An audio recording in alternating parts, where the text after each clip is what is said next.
नमाज बहुत बड़ी नेमत है अल्लाह की, इंसान को उसकी समझ नहीं है। मेरे पाक नबी सरकार दो आलम सल्लल्लाहु अलैहि वसल्लम ने फरमाया, इज़ा हाज़बहु अम्रुन, जिस वक्त भी उम्मत पे कोई तकलीफ आए, फूज़िअ इला सलात, उसको चाहिए कि वो नमाज की तरफ आ जाए। जिस वक्त भी कोई दुख पहुंचे, तकलीफ पहुंचे, मुसीबत पहुंचे, बस नमाज की तरफ आ जाओ। हज़रत अबू दरदा रज़ी अल्लाह ताला अन्हु फरमाते हैं कि जिस वक्त भी आंधी चलती, हम दौड़ते मस्जिदों की तरफ, जब मस्जिद की तरफ आते तो सबसे पहले हम क्या देखते कि हुजूर सल्लल्लाहु अलैहि वसल्लम मस्जिद में पहुंच के सजदे में पहुंचे। हज़रत सुहैब रूमी रज़ी अल्लाह ताला अन्हु फरमाते हैं कि जितने अंबिया आए, हर नबी ने मुसीबत के वक्त, तकलीफ के वक्त नमाज शुरू कर दी, नमाज पढ़ना शुरू कर दी। तकलीफ आई, बस नमाज शुरू, नियत की, वुज़ू किया, नमाज। हज़रत इब्न अब्बास रज़ी अल्लाह ताला अन्हु सफ़र पे जा रहे हैं, रास्ते में जब पहुंचे, किसी इतला देने वाले ने इतला दी कि हज़रत साहब, आपका जवान बेटा फौत हो गया। आप उसी वक्त सवारी से उतरे, वुज़ू में थे और नमाज की नियत बांध के नमाज पढ़ना शुरू कर। जब नमाज से फारिग हुए तो पढ़ा इन्ना लिल्लाहि व इन्ना इलैहि राजिऊन, और साथियों को बुला के फरमाने लगे, दोस्तों देखो, अल्लाह का कुरान हमें हुक्म देता है, वस्ताईनु बिस्सब्रि वस्सलात, मुसीबत आए तो मदद तलब करो अल्लाह से।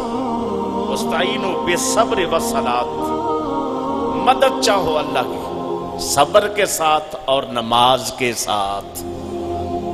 ये फी ज़माना गौर करो, तकलीफें दिन ब दिन ज्यादा, आफतें, मुसीबतें, बीमारियां दिन ब दिन ज्यादा। हमें रजू की तौफीक नहीं है। हमारे पाक नबी का तरीका ये है कि तकलीफ पहुंची, नमाज। सहाबा का तरीका, नबी तकलीफ पहुंची, नमाज। और हदीस पाक, वाइज़ा हाज़बहु अम्रुन फूज़िअ इला सलात, जब देखो कोई मुसीबत पहुंची, बस नमाज पढ़ना शुरू कर दो। ये उम्मे कुलसूम रज़ी अल्लाह ताला अन्हा, आपका शौहर का नाम है अब्दुर्रहमान, तकलीफ हुई, बीमार थे, सख्ता हो गया कि आप हिल नहीं सकते। जब देखा कि अब उनमें जान ही नहीं है, उठी और नमाज पढ़ना शुरू कर। जब नमाज पढ़ी तो थोड़ी देर के बाद उनको होश आ गया। जब होश आया तो उनसे पूछा गया कि ये आपने नमाज शुरू की, इनको होश आ गया। कहा, मैंने तो नमाज इसलिए पढ़ी थी कि मुझे सब्र आ जाए। तकलीफ पहुंचने पर हमें नमाज का हुक्म है, हम नमाज पढ़ेंगे। तकलीफ पहुंचने पर, मुसीबत पहुंचने पर नमाज पढ़ेंगे। मैंने नमाज पढ़ी इसीलिए। अब उसके बाद ये है कि जब उनसे पूछा गया कि आप कहते हैं कि 2 फरिश्ते मेरे पास पहुंच गए थे और वो मुझे बुला रहे थे कि आ जाओ। तीसरा फरिश्ता करीब आके कहता है, नहीं अभी नहीं आना, अब इनको मोहलत दे दी गई है। हजरत इबादा रज़ी अल्लाह ताला अन्हु करीब थे कि आपका इंतकाल हो जाए। आपने अपने बच्चों को, अपने घर वालों को, ताल्लुकदारों को करीब बिठाया। क्या जब मैं चला जाऊं ना, वावेला करने की जरूरत नहीं है, शोर डालने की जरूरत नहीं है, रोने की जरूरत नहीं है, मातम करने की जरूरत नहीं। क्या जी क्या करें? का एक काम करो, जिस वक्त मैं फौत हो जाऊं, औरतें वुजू करके मुसल्ले पे चढ़ जाएं, मर्द हजरात बेहतरीन वुजू करके मस्जिद में चले जाएं। मस्जिद में जाके नमाज पढ़ के, घर में औरतें मुसल्ले पे चढ़ के 2 रकतें पढ़ के दुआ करें, اور دعا کریں یا اللہ ہمیں صبر دے دے اور عبادہ کی مغفرت فرما دے. کہا یہ ہے میری وصیت، اس کے علاوہ اور کوئی کام نہیں کروں.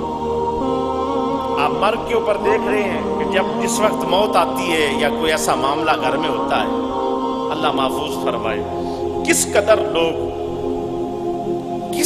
لوگ اللہ کو بھول جاتے ہیں، ناشکری کے فکرے بولتے ہیں. میں اکثر کہتا ہوں نہ جینا ہمارا اسلام پر ہے، نہ مرنا ہمارا اسلام پر. اپنے آپ کو مسلمان کہتے ہیں، کلمہ شریف پڑھا ہوا ہے، لیکن اس کلمہ پاک کو اگر پڑھ لیا ہے مسلمان ہو گئے ہو، لیکن مسلمانی کے کچھ اصول بھی اپنا. عبداللہ بن سلام رضی اللہ تعالیٰ عنہ فرماتے ہیں کہ جب بھی میرے پاک نبی صلی اللہ علیہ وسلم کے گھر میں تنگی آتی رزق کی، جب کوئی اور مشکل آ جاتی، جس وقت بھی یہ معاملہ ہوتا تو حضور صلی اللہ علیہ وسلم حکم دیتے وَأْمُرْ بِالصَّلَاةِ وَاسْتَبِرْ عَلَيْهَا. جیسے ہی کوئی تکلیف پیدا ہوتی، کوئی تنگی، کوئی مشکل آتی، وَأْمُرْ بِالصَّلَاةِ وَاسْتَبِرْ عَلَيْهَا. آپ فرماتے اللہ کا حکم ہے نماز پڑھو، اور پھر جو نماز کے لیے کہہ رہا ہے وہ خود بھی نمازی ہو جائے. تنگی آنے پر، مصیبت آنے پر حضور صلی اللہ علیہ وسلم گھر میں نماز کا حکم دیتے تھے.